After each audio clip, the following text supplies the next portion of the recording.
제가 어릴 때부터 아버님께 많이 들은 말이 있습니다. 남자는 작은 일에 신경 쓰면 안 된다. 작은 일에 신경 쓰면 큰 일을 할 수 없다. 그것뿐만 아니라 어릴 때부터 제가 동네 어르신들에게 많이 들은 말이 무엇인가 하면은 남자는 부엌에 들어가면 안 된다. 저는 그런 줄 알고 그렇게 행동하고 살아왔습니다.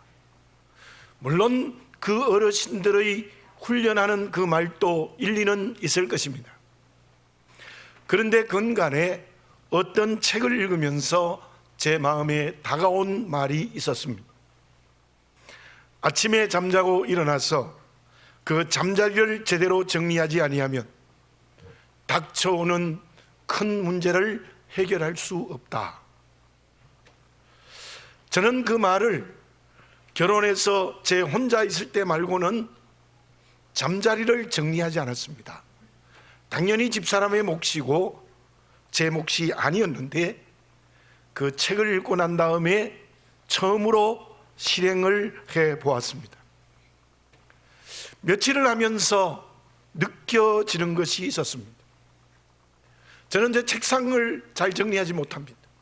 설교를 준비할 때도 책을 확 흩어놓고 그걸 또 다시 정리하지 못하는 그런 습관이 있는데 놀랍게도 제 책상도 정리하기 시작했습니다.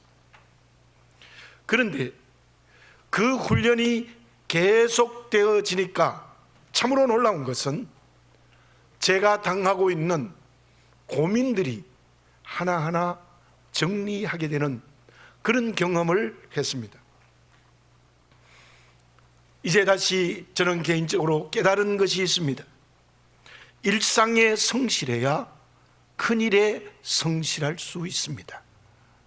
일상에 당하는 어려움을 제대로 극복해야 큰 고난을 이길 수 있습니다. 본문은 다윗의 노래입니다. 본문의 제목에는 어떤 상황에서 이 시를 노래했는지는 알 수는 없습니다. 그러나 본문 전체를 자세히 읽어보면 다윗이 어떤 상황임을 분명하게 알 수 있습니다. 그리고 대부분의 학자들이 본문의 말씀의 유형을 비탄시라고 구별합니다. 비탄시라는 말은 다윗이 절망의 끝에서 고통하고 비통하며 부르는 노래였다는 뜻입니다. 9절과 10절과 11절을 봉독해 드립니다. 여호와여, 내가 고통 중에 있사오니 내게 은혜를 베푸소서. 내가 근심 때문에 눈과 영혼과 몸이 쇠하였나이다. 내 일생을 슬픔으로 보내며 나의 연수를 탄식으로 보내며 내 기력이 나의 죄악 때문에 약하여지며 나의 뼈가 쇠하도소이다. 내가 모든 대적들 때문에 욕을 당하고 내 이웃에게서는 심히 당하니 내 친구가 놀라고 길에서 보는 자가 나를 피하였나이다. 얼마나 힘들었으면 눈과 영혼과 몸이 쇠하였다고 부르짖습니다. 뼈가 쇠하였다고 고백합니다. 얼마나 큰 고난인지 사람들이 조롱하고 심지어 사람들이 다윗을 비켜나갔습니다. 그러나 다윗은 본문에서 고백한 내용의 중심이 무엇입니까? 환경과 사람을 통하여 당하는 큰 고난을 넘어섰습니다. 극복했습니다. 그 고난에 넘어질 뻔했지만 도리어 승리했습니다. 그 비결이 어디에 있을까요? 저는 이 본문의 말씀을 읽으면서 제 마음에 다가온 하나님의 음성이 있습니다. 다윗은 작은 일에 성실했습니다. 작은 어려움을 잘 극복했기 때문입니다. 그래서 나라의 큰 일에도 성실했습니다. 사울의 쫓김을 받아 사지를 헤매었지만 결국 승리했습니다. 다윗은 막내 아들입니다. 8번째 막내 아들입니다. 아버지 이새의 눈에도 전혀 기대하지 않는 아들이었습니다. 그 당시의 문화가 막내 아들에는 별로 관심이 없었기 때문입니다. 사무엘이 기름 부으러 이새의 집에 왔을 때 모든 아들들을 그 앞에 세웠지만 다윗은 아예 세우지도 않았습니다. 그래서 그는 가장 힘든 소년 때부터 양치기 목자를 했던 것이죠. 그러나 다윗은 양치는 목자에 성실했습니다. 시간이 나면 표적을 만들어 놓고 물맷돌로 열심히 맞추는 연습을 합니다. 그 연습을 얼마나 성실하게 했으면 백발백중할 수 있는 실력을 그 연습에서 쌓았습니다. 그리고는 시간이 있으면 열심히 하프를 쳤습니다. 음악 연주를 했습니다.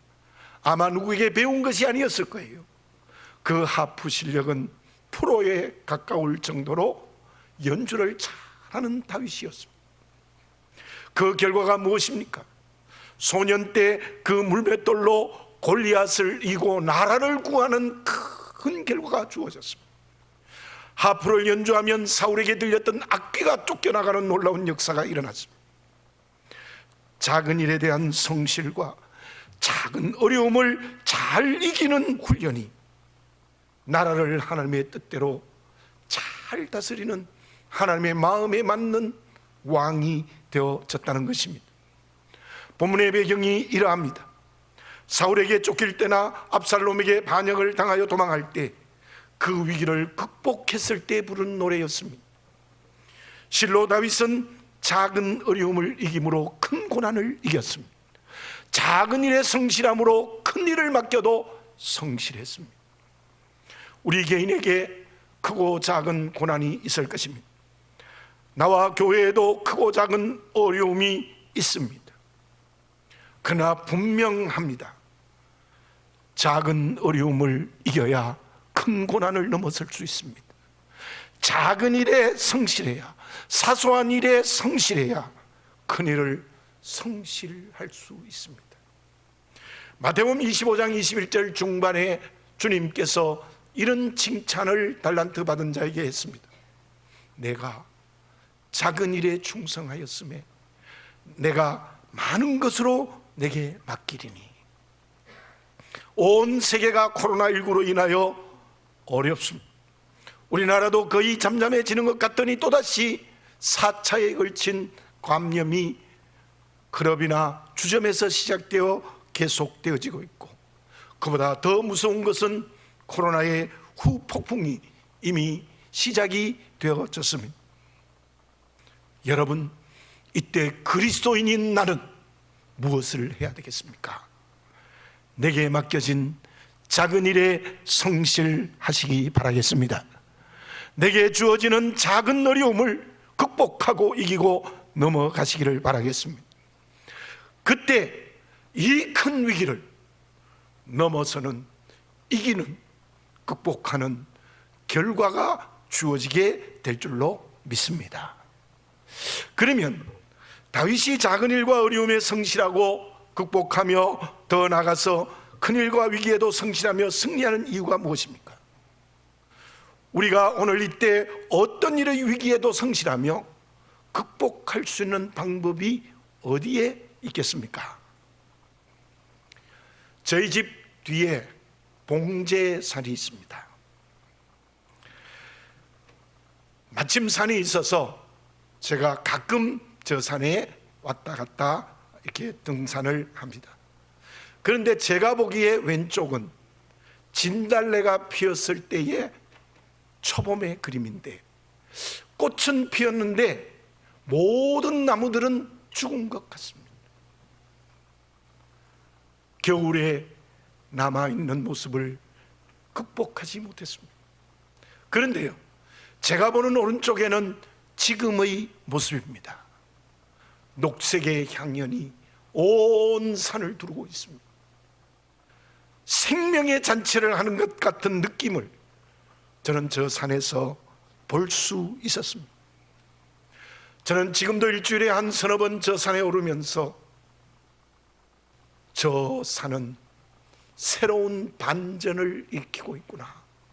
저렇게 죽은 것 같은 산이 살아있는 생명의 산으로 반전의 모습을 보여준다는 것을 제 마음으로 느낄 수가 있었습니다. 그런데 그보다 훨씬 더 큰 반전이 본문의 말씀에 나타난 다윗의 고백의 노래에서 알 수가 있습니다. 앞에서 말씀드린 것과 연결해서 생각해 봅시다.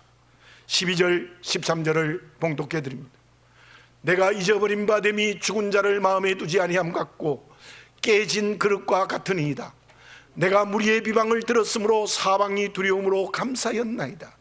그들이 나를 치려고 함께 의논할 때에 내 생명을 빼앗기로 꾀하였나이다. 이 기가 막히는 거예요. 저 노래를 할 때 다윗의 상황이 어땠느냐? 깨어진 그릇과 같다는 거예요. 무리의 비방을 들었으므로 사방이 두려움으로 에워쌌다는 거예요.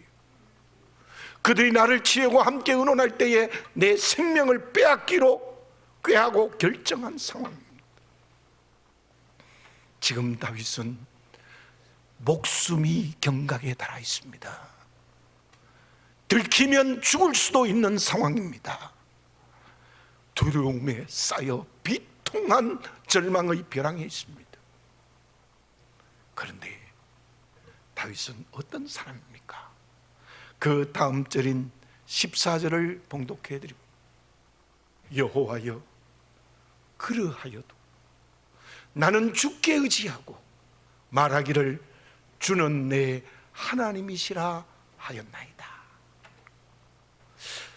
제가 수요일에 시편을 지금 강의하고 있고, 신학교에도 이번 학기에 시편을 제가 강의하고 있고, 그래서 시편을 제가 자꾸 읽습니다. 집에서 잠이 안 와서 거실에 나와도 자꾸 시편을 읽습니다. 저 시편을 읽다가 저 말씀 한 절에 저는 망치를 얻어맞은 것 같은 기분이었어요. 참으로 다윗이 놀라운 반전의 고백을 하고 있지 않습니까? 깨어진 그릇입니다. 생명이 경각에 달했습니다. 두려움이 나를 감싸고 있습니다.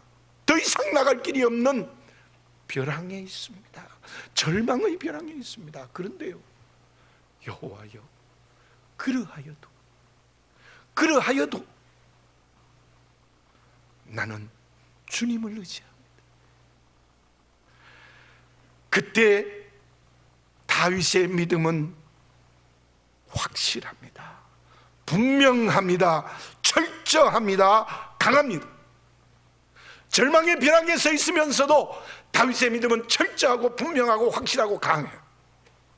그래서 다윗은 그러하여도, 오늘 본문에서 다윗이 고백하는 그러하여도가 나의 고백이 되어지시기를 바라겠습니다. 우리 교회의 고백이 되어지시기 바랍니다. 그래서 어떤 위기의 고난이 있어도 나의 주인이시고 우리 교회의 주 되시는 하나님을 온전히 의지하는 믿음이 분명해져야 합니다. 강하고 철저한 믿음이 있어야 합니다. 역대하서 20장 20절 중반절에 이러한 말씀이 있습니다. 너희는 너희 하나님 여호와를 신뢰하라. 그리하면 견고히 서리라. 시편 50편 3절입니다. 내가 두려워하는 날에는 내가 주를 의지하리이다. 고린도전서 16장 13절입니다. 깨어 믿음에 굳게 서서 남자답게 강건하라. 저와 여러분, 그러하여도 이 다윗의 고백의 노래가 우리의 고백의 노래가 되어져야 될 줄로 믿습니다. 그렇다면 어떤 위기에도 하나님을 믿는 믿음에 굳게 서는 이유가 무엇입니까? 7절과 8절을 봉독해 드립니다. 내가 주의 인자하심을 기뻐하며 즐거워할 것은 주께서 나의 고난을 보시고 환난 중에 내 영혼을 아셨으며 나를 원수의 수중에 가두지 아니하셨고 내 발을 넓은 곳에 세우셨음이니이다. 이 절망적인 비탄의 고난 앞에 주의 인자함 앞에 서서 바울은 기뻐하고 즐거워하고 있습니다. 왜요? 주님이 나의 고난을 보고 계십니다. 환난 중에 있는 내 영혼을 알고 계십니다. 그러므로 하나님은 나를 원수의 수중에 가두지 아니하셨습니다. 넓은 곳이란 말은 안전하고 보호가 있는 곳입니다. 내 발을 넓은 곳에 보호를 받고 안전하게 해 주신다는 믿음이 있었다는 것입니다. 그 말씀을 좀 더 넓게 해석하면 어떤 의미가 있습니까? 다윗이 그러하여도 믿음을 가지고 있는 결정적 이유는 이 고난 속에 하나님의 뜻이 있다는 것을 보고 알고 경험하고 있기 때문입니다. 그래서 그런 죽음의 위기에도 기뻐하고 즐거워하는 거예요. 제가 이번 코로나19에 대해서 하나님의 진노의 심판이라고 여러 번 말씀드렸습니다. 왜냐하면 강단에 엎드려 기도할 때마다 코로나19는 하나님의 심판이라는 생각이 제 마음에 되뇌어졌습니다.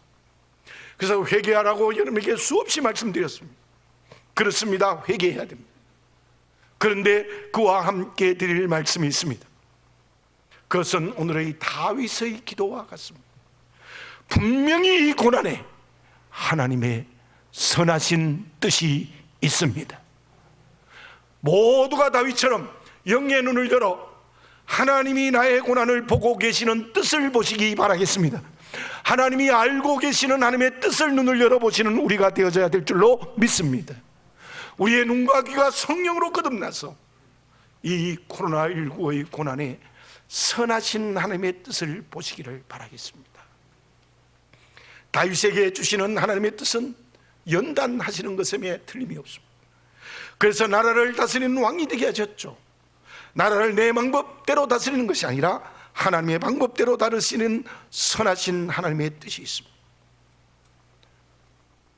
우리여 이 코로나19의 참 고통스러운 고난, 아니면 그 외에 우리가 당하는 어려움, 그곳에 하나님의 선하신 뜻이 있음을 보고 듣고 경험하시기 바랍니다. 회개라는 뜻이 있으면 철저히 회개하고 믿음을 회복하는 나와 우리 교회, 한국교회가 되어졌으면 좋겠습니다. 베트남과 열방의 복음을 증거하라는 뜻이 있으면 그 뜻을 이루는 사명을 결단해야 합니다. 뿐만 아니라 각 개인에게 주시는 하나님의 뜻이 무엇인지를 깨달아 알았으면 좋겠습니다. 그리고 그 뜻을 믿음으로 실천하시기 바랍니다. 바울은 그 하나님의 뜻을 알고 실천한 믿음의 사람입니다. 그에게 주어진 극심한 고난이 말씀을 땅끝까지 증거하라는 하나님의 뜻을 알고 실천했습니다. 바울이 빌립보 감옥 속에 있을 때에 빌립보서 1장 18절에서 이런 고백을 했습니다. 그러면 무엇이냐? 거칠애로 하나 참으로 하나 무슨 방도로 하든지 전파되는 것은 그리스도니 이로써 나는 기뻐하고 또한 기뻐하노라. 바울이 기뻐할 수 있습니까?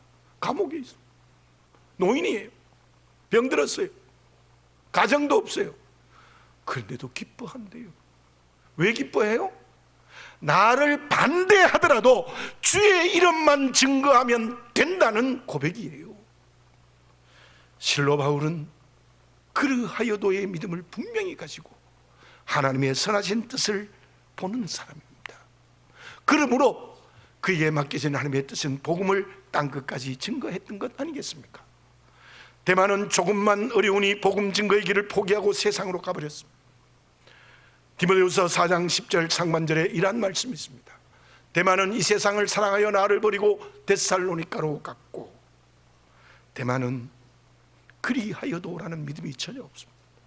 조금만 어려우니까 바울의 동력자의 선교 길을 버리고 세상으로 가버렸습니다. 고난 중에 주신 복음 증거의 하나님의 뜻을 전혀 몰랐습니다. 사랑하는 교우 여러분들, 어떤 고난이 있어도 다윗의 고백인 그러하여도가 우리의 고백이 되어지시기를 바라겠습니다.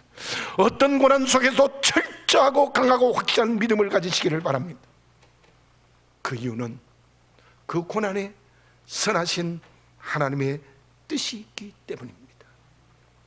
그러면 그러한 믿음의 하나님은 어떤 응답을 하십니까? 사무엘 울만이 쓴 인생의 선물이라는 시가 있습니다. 나는 가시나무가 없는 길을 찾지 않는다.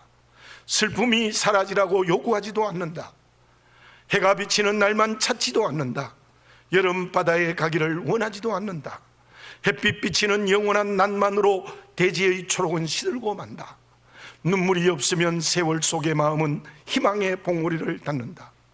인생의 어떤 곳이라도 정신을 차려 일군다면 풍요한 수확을 가져다 주는 것이 손이 미치지 않는 곳에 많이 있다. 고난 속에서 그 숙제를 푸는 희망을 알려주고 있습니다. 특히 마지막 구절, 풍요한 수확을 가져다 주는 손이 미치지 않는 곳에 많이 있다. 그렇습니다. 믿음으로 사는 것이 무엇입니까? 그것은 이 고난을 풀어주시는 분은 하나님이시라는 겁니다. 내 손은 미치지 못해요. 내 손으로 할 수 없어요. 근데 하나님의 손이 풀어주신다는 희망을 가져야 되는 겁니다. 그것을 인정하는 것이 이때 우리가 가져야 될 온전한 믿음입니다. 그렇다면 그 하나님의 손은 무엇입니까? 19절을 봉독해 드립니다. 주를 두려워하는 자를 위하여 쌓아두신 은혜, 곧 주께서 피하는 자를 위하여 인생 앞에 베푸신 은혜가 어찌 그리 큰지요. 저는 이 다윗의 시를 읽어보면 어떻게 이런 영적으로 살아있는 사람이 있을까? 무슨 고백입니까? 내가 죽음의 벼랑에 서서 그러하여도란 믿음을 가지고 선하신 뜻을 붙든 이유는 하나님께서 내게 쌓아두신 은혜가 있다는 거예요. 내 인생 앞에 베푸신 은혜가 어찌 그리 큰지요. 쌓았다는 말의 원어의 의미는 숨겨두었다는 뜻도 있습니다. 저는 이 말씀을 읽으면서 하나님, 내가 목사가 되고 여기까지 목회한 것은 하나님의 쌓아두신 은혜 때문이군요. 하나님이 숨겨둔 은혜 때문이군요. 저도 다윗처럼 노래하지 않을 수 없었습니다. 고난의 때에 믿음의 기도를 드리면 주께서 은혜를 베푸실 준비를 하고 계십니다. 그 은혜는 언제나 쌓아둔 것, 풍성한 것, 숨겨둔 것을 허락하십니다. 다윗이 아들 압살롬에게 반역을 당할 때 회복의 길이 인간적으로 불가능했습니다. 끝났습니다. 그러나 어떤 일이 벌어졌습니까? 압살롬의 책사와 같았던 아히도벨이 우연스럽게도 자살해버립니다. 그때 이미 압살롬의 반역의 문제가 생기기 시작했고 결국 그는 전쟁의 머리카락이 가지에 걸려서 비참하게 죽습니다. 그것은 믿음으로 노래하고 기도드리는 다윗에게 주시는 하나님의 쌓아두신 은혜인 줄 믿습니다. 그리고 다윗을 다시 이스라엘 왕으로 세우시는 하나님의 풍성하고 큰 은혜입니다. 하나님도 없고 자기의 계략과 능력에 의지했던 압살롬에게는 주님이 쌓아두신 심판만이 있었던 것입니다. 고난에서도 분명한 믿음을 가지고 끊임없이 복음 증가하는 바울의 고백을 다시 한번 들어봅시다. 고린도후서 6장 9절에서 10절입니다. 무명한 자 같으나 유명한 자요, 죽은 자 같으나 보라 우리가 살아있고, 징계를 받는 자 같으나 죽임을 당하지 아니하고, 근심하는 자 같으나 항상 기뻐하고, 가난한 자 같으나 많은 사람을 부요하게 하고, 아무것도 없는 자 같으나 모든 것을 가진 자로다. 여러분들, 저때 바울의 고백이 맞습니다. 바울은 이름 없는 자였습니다. 죽은 자 같습니다. 징계를 받는 자 같았습니다. 근심하는 자였습니다. 아무것도 없었습니다. 근데 그 바울이 유명한 자요, 살아있고 죽임을 당하지 않고 항상 기뻐하고 많은 사람을 부요하게 하고 모든 것을 가진 자로다. 어떻게 바울이 저런 고백을 할 수 있고 저런 체험을 할 수 있겠습니까? 바울에게 끊임없이 하나님께서 쌓아두신 은혜를 주셨기 때문인 줄 믿습니다. 코로나19와 그로 인한 고난 속에 하나님이 그 문제를 해결해 주시고 풀어주신다는 믿음을 가집시다. 하나님을 온전히 의지합시다. 분명한 믿음을 가지고 기도드립시다. 그때 하나님께서 쌓아두신 은혜를 우리에게 베풀어 주십니다. 풍성한 은혜로 응답하십니다. 그 은혜의 응답을 주시는 주님을 희망하는 저와 여러분들이 되어져야 되겠고, 내일 그 쌓아두신 은혜를 경험하는 역사가 성령으로 우리에게 일어날 줄 믿습니다. 히브리서 12장 2절 상반절에 이런 말씀이 있습니다. 믿음의 주여 또 온전케 하시는 이인 예수를 바라보자. 이때 믿음의 주이시고 우리를 온전케 하시는 예수만 바라보는 하나님의 선하신 뜻이 있다는 것을 아는 분명한 믿음에 서시기를 바라겠습니다. 그때 하나님은 숨겨두시고 쌓아두신 은혜를 우리와 우리 교회, 한국교회에 베풀어 주실 줄로 믿습니다. 그러면 그렇게 믿음으로 쌓아두신 은혜를 응답받는다면 어떤 사람이 되어져야 합니까? 오늘 읽지 않았습니다만 마지막 구절인 23절과 24절을 봉독해 드립니다. 너희 모든 성도들아 여호와를 사랑하라. 여호와께서 진실한 자를 보호하시고 교만하게 행하는 자에게 엄중히 갚으시느니라. 여호와를 바라는 너희들아 강하고 담대하라. 하나님은 다윗 편이십니다. 하나님은 내 편이십니다. 원수를 갚아주십니다. 교만한 자에게 엄중히 진노하십니다. 그리고 우리는 보호하십니다. 그러므로 어떻게 해야 될까요?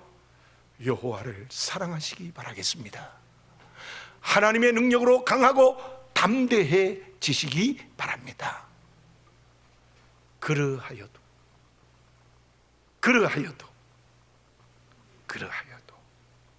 기도드리겠습니다. 거룩하신 아버지 하나님, 우리는 하나님의 자녀입니다. 자녀의 정체성을 잃어버리지 않도록 성령께서 도와주시옵소서. 어떤 고난의 벼랑에 설지라도 그러하여도 주님의 손을 굳게 붙드는 분명하고 확실하고 강한 믿음의 그릇이 되게 해 주시옵소서. 그 고난 속에 하나님의 선하신 뜻이 있다는 것을 눈을 열어보게 하시고 듣게 하시고 경험하게 하여 주시옵소서. 그때 하나님께서 쌓아두신 은혜, 풍성한 은혜, 숨겨두신 은혜를 소나기처럼 우리에게 허락해 주실 줄로 믿습니다. 그러므로 언제나 우리는 하나님을 사랑하고 강하고 담대하게 하나님의 능력을 바라보는 자녀가 되게 해 주시옵소서.